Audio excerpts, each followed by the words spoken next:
तरह की सफलता मिली है आपको, सबसे पहले तो ढेर सारी बधाई। Thank you.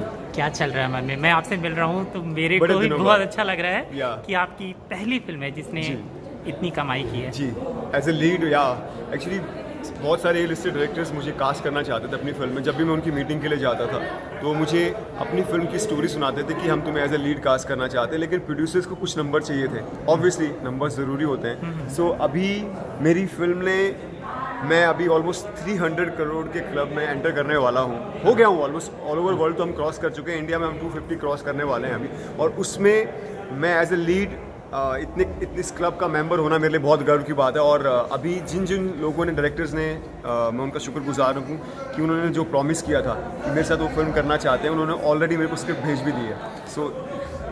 तो साइन कितना कर लिया? इस सक्सेस के बाद कितनी फिल्में साइन की हैं कि क्या किस तरह के कमिटमेंट हो रहे हैं? एक्चुअली जैसे आप देख रहे हैं मैं बहुत प्रमोशंस में बिजी हूँ, ट्रैवल कर रहा हूँ सिटीज़ में, तो इतना मौका नहीं मिल पा रहा अभी पढ़ने का, लेकिन मैं पढ़ना भी स्टार्ट करूँगा। और इस फिल्म से बहुत बड़ी रिस्पॉन्सिबिलिटी मेरे कंधों पर सौंपी गई है। इंडस्ट्री में तो हमारे लोग प्यार दे ही रहे हैं, ऑडियंस ने बहुत ज़्यादा प्यार दिया है, बहुत बड़ी रिस्पॉन्सिबिलिटी सौंपी है क्रिटिक्स ने या मीडिया ने।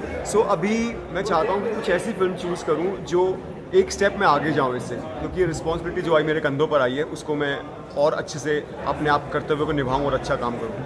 देखिए किस तरह के सम्मान की उम्मीद करें? देखिए पब्लिक का तो सम्मान मिल गया है, लेकिन अब और सम्मान मिलता है, जैसे नेशनल अवार्ड है, अवार्ड्स मिलते हैं, कैसी उम्मीद करते हैं? देखिए विनम्रता होगी अगर आप बोलेंगे कि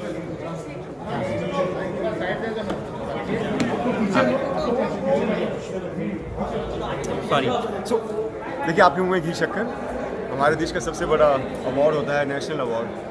अगर उससे सम्मानित किया जाता है मुझे, सो क्योंकि इस तरह की बात चल रही है, जैसे आपने कहा, सोशल मीडिया पर हर जगह कहा जा रहा है कि यू डिज़र्व नेशनल अवार्ड, यहाँ तक कि ऑस्कर तक की बात की जा रही है, लेकिन हमारे देश का सबसे महान अवार्ड, सबसे बड़ा अवार्ड नेशनल अवार्ड होता है। अगर वो मिल जाता है तो मैं कृतज्ञ रहूँगा, और वो अवार्ड सिर्फ और सिर्फ ऑडियंस के लिए होगा, क्योंकि उन्हीं की वजह से हमारी फिल्म इतनी बड़ी हिट हुई, उन्हीं की वजह से, क्योंकि उन्होंने फिल्म को उसकी रिस्पॉन्सिबिलिटी ली, उसको प्रमोट किया, सपोर्ट किया। तो ये अवार्ड अगर मुझे मिला, नेशनल अवार्ड बेस्ट एक्टर का, तो वो मेरी तरफ से ऑडियंस को समर्पित होगा। जब भी आपसे कोई मिल रहा है तो अलग अलग रिएक्शन है, और कुछ रिएक्शन ऐसे होंगे जो आपको सोते समय भी याद रहते होंगे। मतलब आज जैसे राखी ने आपको पकड़ लिया तो हमने देखा, लेकिन ऐसा कोई रिएक्शन जो आप शेयर करना चाहते हैं और वो आप याद करते हैं तो आपके रोए खड़े हो जाते हैं, या कुछ ऐसा होता है जो?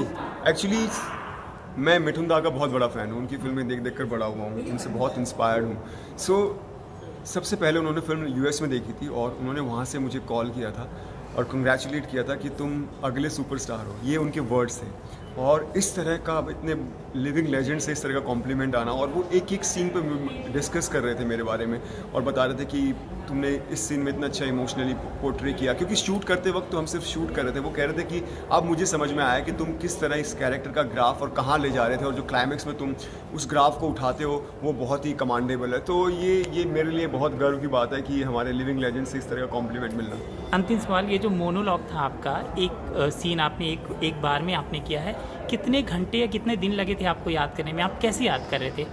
एक्चुअली सच कहूँ तो बहुत अच्छा क्वेश्चन है, पर मैं सच कहूँ तो उसको लगे 15 से 20 साल क्योंकि मैं 15-20 साल से हर रोज़ रियाज़ करता हूँ, थिएटर कर रहा हूँ, और ये मेरे हर रोज़ के रियाज़ का, मेरा कह सकते हैं कि जो मैं अपने आप में मेहनत करता हूँ उसका नतीजा है कि मैं 13 पेज का मोनोलॉग, जो टोटल उसके जो मिनट्स थी वो 30 मिनट थी, लेकिन फिल्म के अंदर 15 मिनट रखी गई है। और मैंने कोशिश की और मैंने कहा कि मैं उसमें मेहनत करूँगा, क्योंकि जो उसमें बोला गया वो हमारे महान इतिहास के बारे में, और मैं चाहता था कि लोग इसके बारे में जानें। तो मैंने सर से रिक्वेस्ट की थी कि मैं इसको 1 टेक में करना चाहता हूँ।